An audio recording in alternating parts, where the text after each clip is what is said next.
Hey folks, I'm Mike. Do you hate ads? I hate ads. You know what I like? Patreon.com/Inkdependence. It keeps this blog ad-free. Hello and welcome to Inkdependence.com. Today we've got a cool ink that is a bit of a limited edition, although look, it came out a while ago. I just haven't gotten around to it until just now. This is Lamy Pacific Blue. There's a little bit of a story to tell behind this one. Lamy has lately gotten kind of famous for having limited release inks that were very hard to find. This one, however, got a little bit of bad press because it turns out this is just a rebottle, or I guess a relabel, maybe not even that. Maybe they just put a different cap on it of the regular Lambie Turquoise ink, and so I don't think this one was particularly hard to find. I actually only ended up getting it because I keep meaning to get Lamy Turquoise. I like it a lot, and I hadn't gotten it yet, so I went ahead and got one of the Pacific Blues because it's supposed to be the same thing. Now, I'm not 100% sure that it is the same thing, and we'll see why. Well, heck, let's just do that now. So, I have here Lamy Pacific Blue, and then I have Lamy Turquoise. See if you can spot the difference between these two ink swatches. I'll give you a hint. It is that this one has a ton more sheen. I don't know if that's a difference in the ink, or maybe I got an odd ink sample way back in the day. I did get this one in 2013 as part of one of the Goulet ink drops. This one, by the way, I bought. I found it at a local store. But this one does seem to have a whole lot more sheen to it, and that's kind of what I expected from Lamy Turquoise. You see that sheen all the way around. Actually, look at that. Pretty awesome. Now, these are on different papers. This is the Moramon Memnacine, or I'm going to say that, cards, so the word cards, and then this one is a color ring card. But if anything, the color ring would show better sheen than the Moramon would. So, I'm not really sure what to make of it. Seems as though maybe they altered the formula just a little bit or something like that, because you do get a little bit of sheen here. Get it to show up. You can see just the edges of where it was more dense, so down here and that sort of thing. But it's nothing like the purpley red sheen that you get all over the place in this sample. So I'm not 100% sure this is the same, although Lamy has said it was. So either I got a weird sample of turquoise, or maybe they changed the turquoise formula over the years. I mean, it has been 5 years, so who knows, but anyway, this is a turquoise ink, so that's what you're looking forward to. The bottle is worth talking about a little bit here from Lamy. The bottle is actually a very good bottle. I think Lamy is underrated in a lot of ways. It's got a nice wide mouth there. You're not going to have any problems getting pens in it. It's also fairly wide and fairly deep. At the bottom, you have this interesting little roll of blotter paper that comes with. That's very cool. But you can also take that off, and you can see that the bottom has a bit of a divot. So you can poke a pin in there with a long nib or whatever. You're always going to get that last bit of ink, which I think is a very cool design. Much better than the Sailor design, which is notoriously troublesome. So anyway, that's the bottle that you're getting. It comes with a lot of blotter paper, actually. I haven't even made a dent in it. Although I wonder, it might be that I haven't actually used it. Let's see how cleanly this tears off. Nope, that was the first time I've torn it, so I haven't used this particular one yet. But this blotter paper works very nicely. It's got a little texture to it. It's good stuff. Anyway, you can clean off your nib with that if you. There we go. You can clean off your nib with that if you after you clean it, so you don't, or after you fill it, so you don't get nib creep or whatever. Anyway, let's set those aside and take a look at the ink review. So here we go. Let's just go ahead and look at the top right quick. We'll zoom in some more. There we go. So here on Rhodia, this is regular old Rhodia number 16. This is what I usually use for ink reviews. You do get a fair amount of like interesting shading. You get some sheen. When you're writing with it, you don't tend to get very much shading. And you also don't tend to get much sheen. So this one is pretty much just a turquoise ink. I didn't have any real problems with it. It had a little bit of minor bleed, perhaps, on the 20-pound paper, which is, I don't know, not shocking, really. It seems fine. Just kind of an average turquoise. The problem with that for Lamy is that there's a lot of space there are a lot of inks in the turquoise space that might replace this particular ink. So you got a lot of places to choose from for turquoise inks. Comments, this is sort of the same stuff I've already said, is about it being a bit of a disappointment for some people. But as I say, I think it's a perfectly nice turquoise. It gets the job done. Here it is on the 20-pound paper. You can see here, no real bleeding or feathering. like a few little feathers if you look closely in the top sample. This is actually from a Franklin-Christoph Model 31 that has a medium metallic in it. I've said before I don't use metallics very much. This is my only metallic nib that I still have, and really I just kind of keep it around for review purposes. This is actually Audrey's 31. I'll have to give it back to her soon, so I got to review this pen. But no real problems here. On the back, some very, very moderate sort of bleed through. Just here and there. It's no big deal. So this is a perfectly competent turquoise ink. You can also see there's a bit of a difference between the way that these two inks look, or rather this same ink looks in different nibs. The italic tends to concentrate it, I think, more than the broad music nib happens to.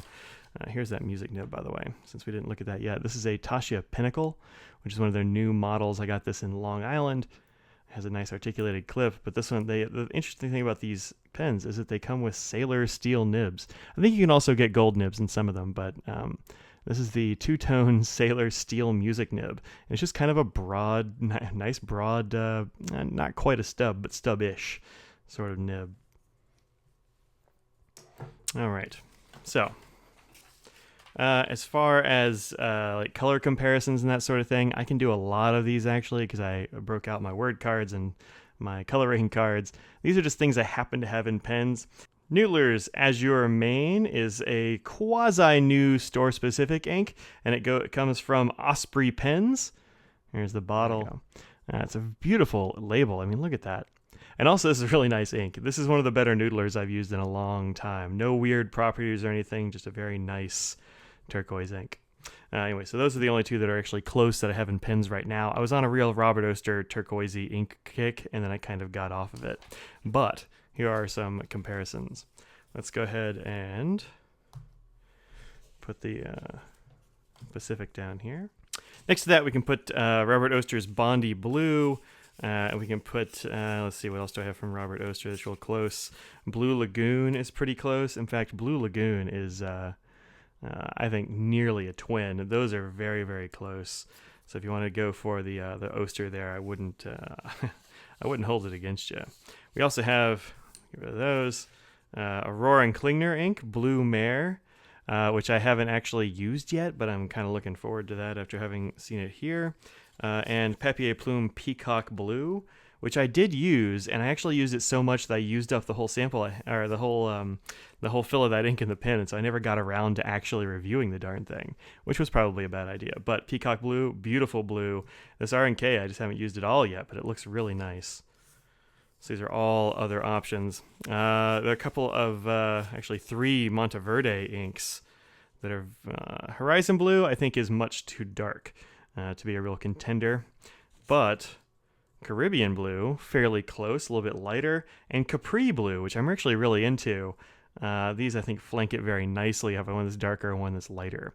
So if you are not quite into the Lamy Turquoise, you can go a little bit to either side with the Monteverdes. Also, give Monteverde inks a try if you haven't yet. They're quite good. I haven't had any problems with any of them, and I've liked all the ones I've tried. This is the next one. This is Seitz Krusnak Arctic Blue, which is pretty close and probably comparable in price and that sort of thing. It is lighter, however, than Pacific Blue. It might be a little difficult to tell. I think you can probably tell, but it's a bit lighter. And then a pair from Pilot's Irishizuku line, which are fairly close. Most people know these inks. Konpeki and Amairo, these are two that are often in people's like favorite ink lists and that sort of thing. I haven't used either of them in a very long time. I'm pretty sure I used Konpeki for a little while, but I can't remember it. I got to go back and do some Irishizuku reviews. But those are both pretty close, especially Amairo. I think Amairo is very, very, very close. Konpeki's got a little bit extra like violet in it or something. Anyway, so there you go. There are a whole bunch of color comparisons. I urge you, if you are looking for color comparisons, to go check out the Anderson Pens ink tool, because it will let you line up a bunch of inks side by side, and then you can get a real good feel for how it's going to look compared to other inks that you might know. So good reference sort of thing. Looking at it on some different papers, here it is, right here on the currently inked wheat straw paper. You can see it's much lighter in the Pinnacle than it was in the Franklin-Christoph, and that sort of carries over from the writing sample as well. It just sort of looks different in different nibs. That's the way some of these inks are. There's that one. No sheen or any real shading on there. And then here, Let's see. You notice I inked these up quite a while ago. 5. Nope. Keep going back. 4. There's what I'm looking for. There we go. There's the Pacific Blue. I actually didn't do one with the 31 in this this particular book. We can zoom in a little bit more. There you go. You see, I inked this up for the first time back in April. This is actually the only ink I've had in this particular pen, which is why I wanted to try it out in the 31, because I know this nib very well. But I just keep re-inking it. I actually really like this Pacific Blue. It's gone pretty well. I need to get it out of that pen and put something else in there, but only for novelty. There's no, like, you know, there's no bad behavior or any other weird thing I need to look out for. Okay, so let's do the water test right quick, and then we'll take a look at chromatography, and then we'll call it a day. All right, so there we go. A little X there. Give me some on the water test text. All right. It doesn't look like it's doing a whole heck of a lot right now, actually.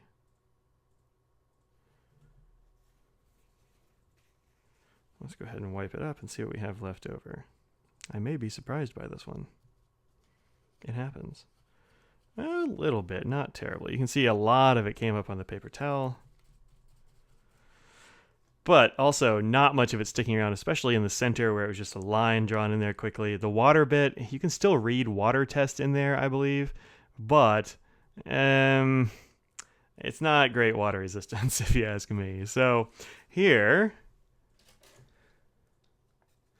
is the chromatography. Go ahead and watch how that happened.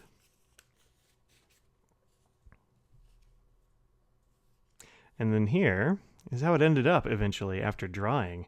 And that is nothing left down here except for like a slightly gray smudge across the bottom where it actually started. Everything went up the strip.